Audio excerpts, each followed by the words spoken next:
In January 2002, a dive captain named Rodney Pierce reported the first confirmed location of a heavy bomber wreck resting on a shallow coastal shelf.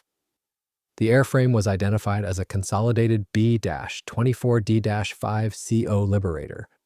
Its serial number was 41-23752, carrying the nickname Crosair. The aircraft was flown on that mission by a crew from the 90th Bombardment Group's 319th Bomb Squadron, commanded by Major Philip J. Cool. Operating a survey under strict legal boundaries, the dive team verified the precise coordinates and orientation of the massive structure. Their mission was baseline documentation, not salvage, visually mapping what survived on the seafloor while keeping clear of the deteriorating aluminum hull. The wreckage of Crosair is reported in roughly 90 to 100 feet of water. This specific depth presents a severe operational constraint. At roughly 100 feet, the site is accessible to recreational divers and commercial operators alike. But accessibility does not confer rights. Any activity directed at the wreck that disturbs, removes, or injures material, lifting components, cutting skin, prying loose a plate, or forcing entry, is prohibited unless explicitly authorized by the appropriate government authorities. For an initial discovery team, the only defensible posture is non-contact documentation. Look, measure, and record, but do not touch. Before any official entity can assess a site for future forensic action, the initial discoverers must successfully lock down the target fixation and site baseline. This mechanism requires defining the exact outer geometry of the debris field and the primary airframe components exactly as they rest on the sediment. When an aircraft strikes the water and ultimately sinks, its final orientation dictates all future interaction parameters. Establishing the baseline means recording the highest points of the wreck, the lowest contact points with the seafloor, and the structural integrity of the main fuselage.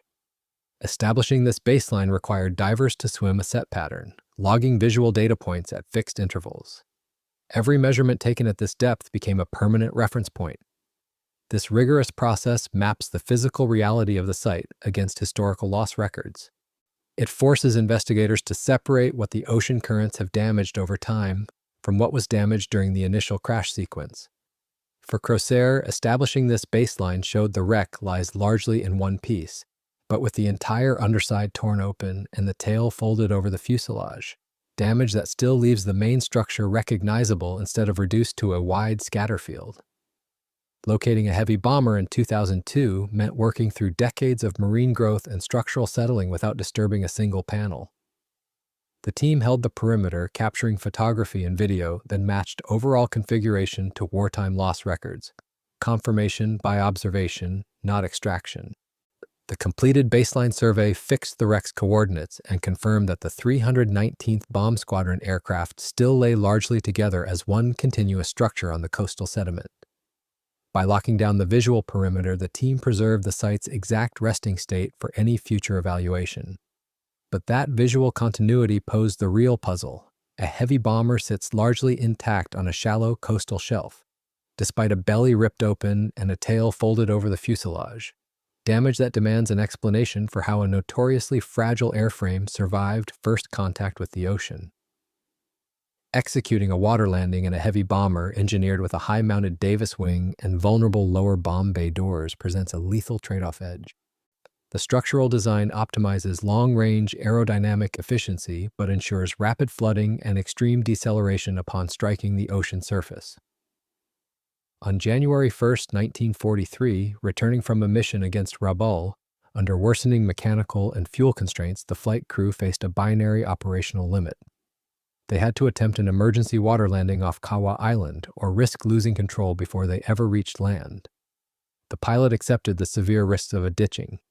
What followed was a rapid sequence of structural damage driven by speed, sea state, and a failing airframe. When the heavy bomber made physical contact with the ocean, hydrodynamic forces immediately took control of the airframe's fate. The impact tore open the belly and bomb bay area, flooding the lower structure and driving violent loads through the fuselage. The aft end did not fail in a neat, textbook way.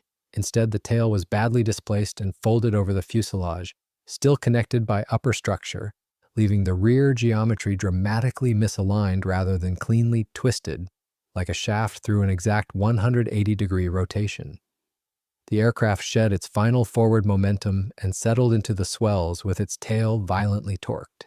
Despite the massive structural trauma and the rapid ingress of seawater, multiple crewmen managed to evacuate the sinking fuselage. The successful escape of these 7 men proved that the flight deck managed the deceleration forces well enough to prevent the aircraft from cartwheeling, pitching over, or entirely disintegrating upon primary impact. However, note the open lower fuselage and the twisted aft section radically altered the stability of the remaining airframe.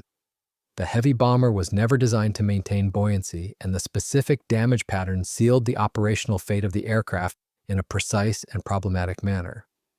The evacuation window remained open for only a matter of minutes before the internal physics of the flooding structure dictated the next phase of the loss. As flooding progressed, the aircraft's buoyancy and balance collapsed. Trapped air, shifting weight, and braking structure can drive a roll or full inversion, and the exact moment is not always recoverable from a wreck alone. What investigators can state with confidence is the end state. The bomber finished its descent inverted on the seafloor, an orientation that shaped what divers could safely observe without intrusion. That inversion, paired with a torqued and folded aft section, locked the rear compartments into a distorted configuration and warped internal bulkheads that once defined escape routes. Hydrodynamics then drove the aircraft into the bottom with its upper fuselage and wing surfaces pressed hard against the sand, pinning most access points shut. The inverted posture is the controlling fact, fundamentally shaping how any future investigator can interact with the hull. Approaching an inverted 4-engine bomber at this depth demands a disciplined survey geometry. Openings that would face up on land may be buried, crushed, or pressed toward the bottom, and clear lines of sight into compartments cannot be assumed. Investigators work only along exposed surfaces, careful not to stir silt or stress fragile metal. To hold orientation on a perimeter pass, the team used the 4 radial engines and nacelles as unmistakable anchors, stepping from the number 1 engine across to the number 4 engine while preserving visibility and avoiding brittle skin. In a warm, shallow marine environment, evidence degrades relentlessly. Over 6 decades, constant saltwater exposure weakens the aluminum aircraft skin and internal magnesium components. Galvanic action attacks rivets and thin formers, leaving exterior panels dissolved or brittle enough to fail under the slightest pressure.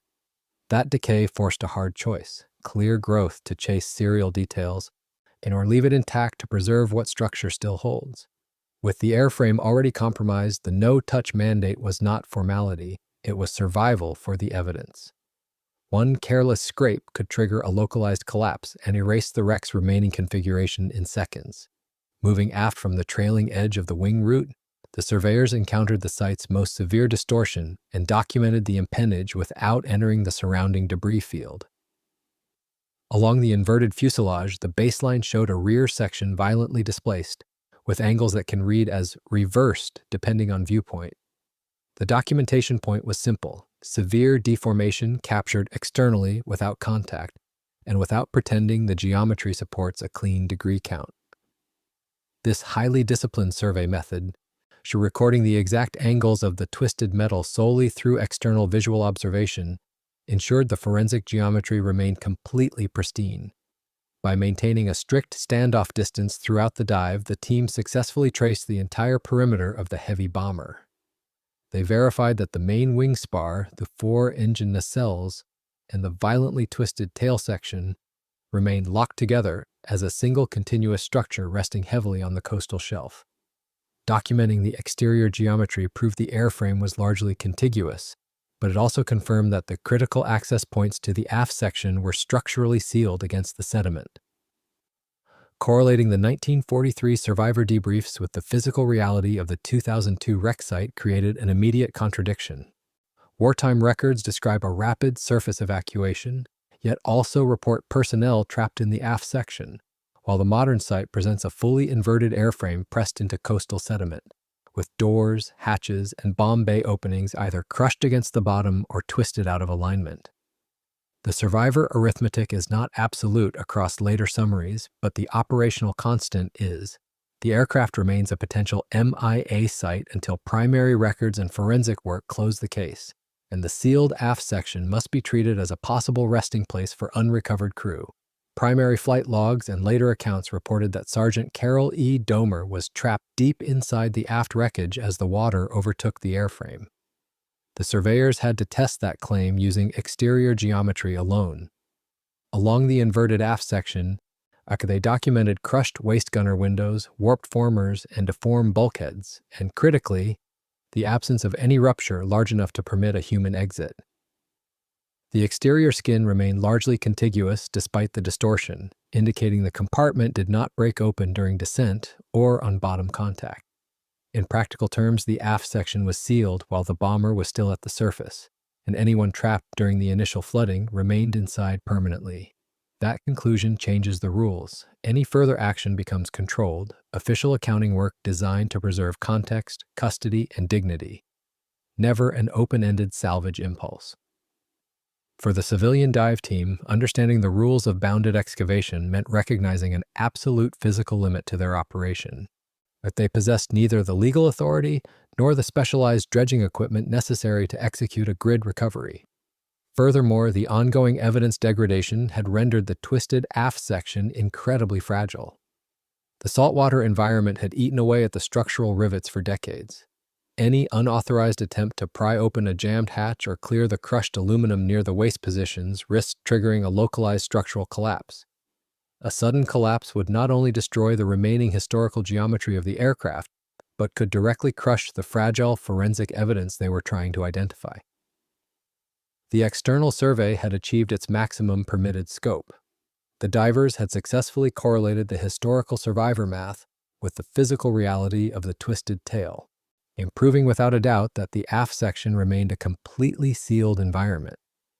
This visual confirmation of the sealed aft compartment upgraded the site from a standard historical wreck to an active forensic target, forcing a permanent operational halt for civilian divers.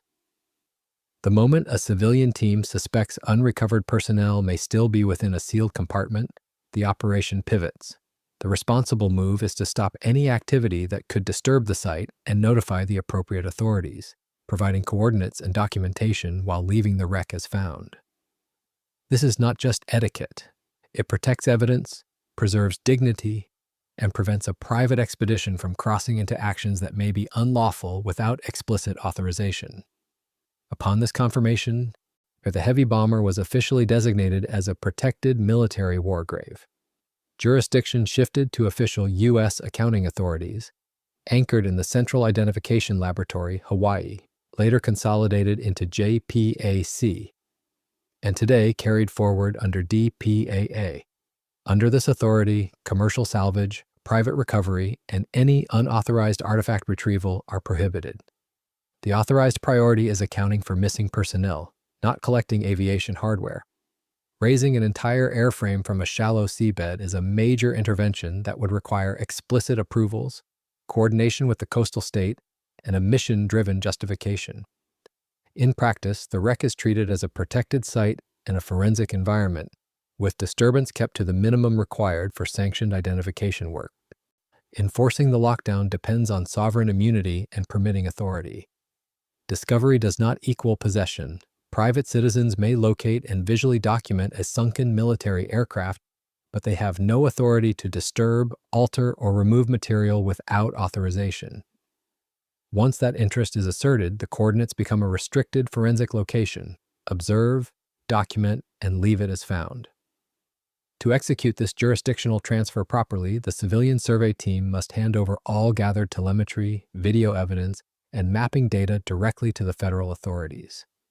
This data package becomes the sole basis for future military planning. The civilian divers do not return to the wreck to lay physical markers or attach mooring lines, as these actions would introduce modern debris to the site and risk snagging the fragile aluminum. Instead, they provide the exact coordinates and the visual baseline documentation, effectively stepping away from the project permanently. This disciplined procedural handoff ensures the federal investigators receive an uncontaminated picture of the site geometry before they commit massive logistical resources to a future deployment. Because the military commands must eventually apply bounded excavation methodology to the site, the wreckage must remain physically unaltered until specialized recovery teams arrive. An uncontaminated debris field is what allows a recovery grid to preserve context, document relationships, and maintain custody from seabed to lab.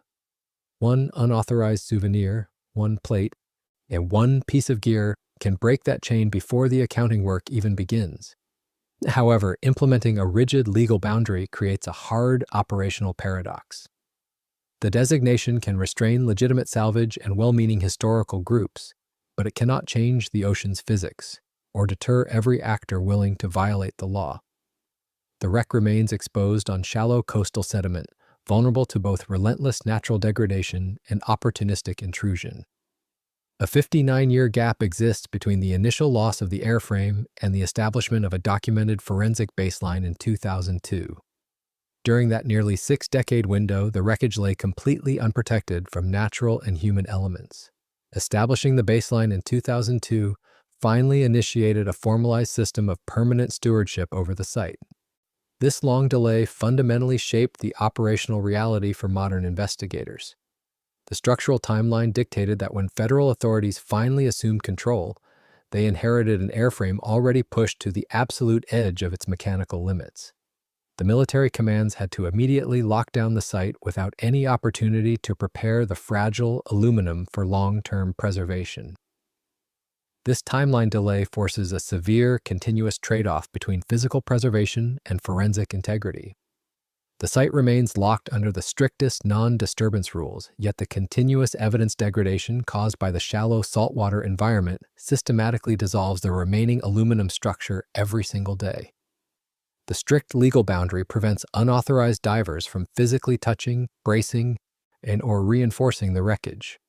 Consequently, the heavy bomber must bear the full brunt of the ocean currents and galvanic corrosion without any artificial stabilization. The military commands managing the site must calculate exactly how long the inverted hull can maintain its structural envelope before the aft compartment collapses entirely under its own weight.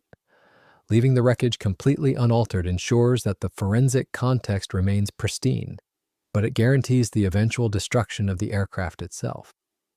To manage this deteriorating site, the military forensic authorities apply the strict war grave protocol. This protocol is not merely a symbolic designation or a simple maritime warning. It is a rigid ethical and operational boundary that defines the permanent stewardship of an unrecovered crew. The protocol mandates that the wreckage must be treated exclusively as a final resting place rather than a salvageable historical artifact. Under these rules, no one is entitled to remove pieces for museum display, commercial profit, or private collection. Any recovery, if it occurs at all, is mission authorized and focused on accounting for personnel with documented forensic controls. The historical value of the machine is real, but it remains subordinate to the duty owed to the crew.